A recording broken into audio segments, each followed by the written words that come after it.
কালিকাপুরে অহল্যানগর যমুনানগর অধিবাসী বৃন্দ যাদের এবছরে পুজোর থিম হচ্ছে আর্তনাদ, সেই পুজোর ছবি দেখাবো আপনাদেরকে।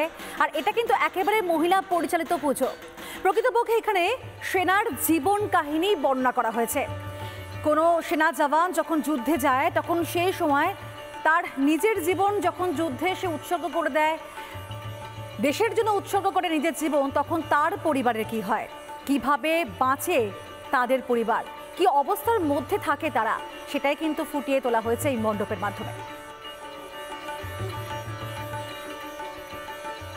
পুজোটা খুবই আনন্দের সাথে করি আমরা, মেয়েরাই চাঁদাটা কাটি, মেয়েরাই সবকিছু আয়োজন করি, আমাদের খুব আনন্দের সাথেই কাটি এই পুজোটা। আমরা এই পুজো কটা দিন এখানে খুব ভালোভাবে খুব আনন্দ করে কাটাই। এটা আমাদের অহল্যানগর যমুনানগর মহিলা সমিতি পুজো। আমাদের পুজোটা এবছর 15 বছরে পদার্পণ করেছে। তা আমরা এখানে মায়ের একটা রূপকে দেখানোর চেষ্টা করেছি। মা তো আসে প্রতি বছর সবার জন্য অনেক অনেক আনন্দ বয়ে নিয়ে, কিন্তু এই আনন্দের মধ্যে মায়ের মুখে কিছু কষ্টও থেকে যায়। সেই কষ্টের একটা প্রতিচ্ছবি আমরা এখানে তুলে ধরেছি। ধর্মের নামে সন্ত্রাস ঘটছে, পেহেলগাঁওতে যে ঘটনাগুলো ঘটেছে সেগুলোর আমরা তীব্র নিন্দা করছি, তারই একটা প্রতিচ্ছবি ছোট করে এখানে আমরা দেখানোর চেষ্টা করেছি।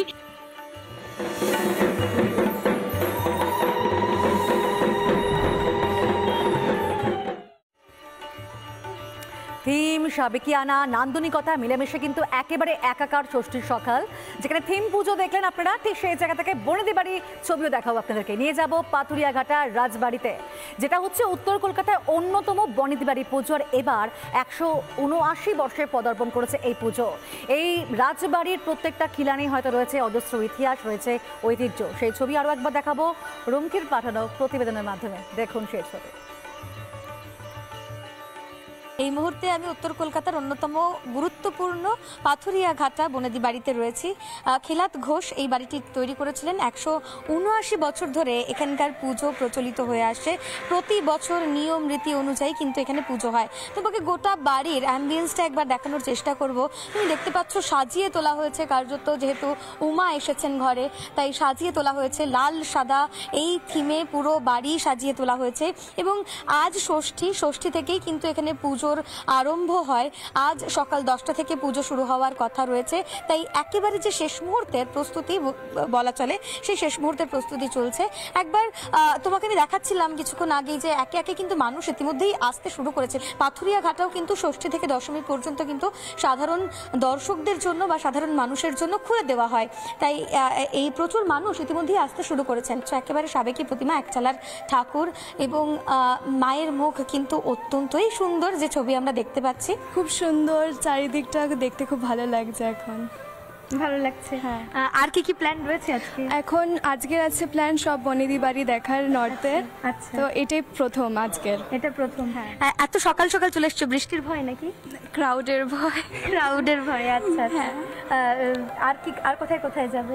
আর এই আশেপাশে যত বনেদি বাড়িগুলো আছে সেগুলোই আমরা ওয়াকিং ডিস্টেন্সে দেখে নেব আগে, তারপরে একটু দূরে যাব। সকাল সকাল কিন্তু এখানে প্রচুর দর্শনার্থী এক এক করে তারা আসছেন এবং দর্শন করছেন। সবার গন্তব্য বনেদি বাড়ি। অর্থাৎ মানুষের যে প্ল্যান, একদিন প্যান্ডেল হপিং, যেখানে থিমের পুজো চলছে, বড় বড় থিমের পুজো হচ্ছে, সেখানে যাওয়া, এবং আরেকটা প্ল্যান হচ্ছে এই বনেদি বাড়ি পাথুরিয়াঘাটা, তার মধ্যে অন্যতম। এই পাথুরিয়াঘাটায় কিন্তু এবছর 179তম বর্ষ এবং এই বর্ষে কিন্তু একেবারে সাদা লাল থিমে গোটা বাড়িটাকে সাজিয়ে তোলা হয়েছে। এই পুজো কিন্তু অত্যন্ত গুরুত্বপূর্ণ এই বাড়ির লোকজনদের কাছে, তা দেখলেও কিন্তু বোঝা যায়। কারণ দূর দূরান্ত থেকে যারা থাকেন, যারা বিদেশেও থাকেন, তারাও কিন্তু ইতিমধ্যে বাড়িতে এসে পৌঁছেছেন এবং এই বাড়িতে যার কিছুক্ষণের মধ্যেই জমজমাট একটা ছবি আমরা দেখতে চলেছি, তা কিন্তু আর বলার অপেক্ষা রাখে না। নানা ধরনের কন্টেন্ট দেখার জন্য লাইক করুন, শেয়ার করুন আমাদের ফেসবুক পেজ, সাবস্ক্রাইব করুন আমাদের ইউটিউব চ্যানেল।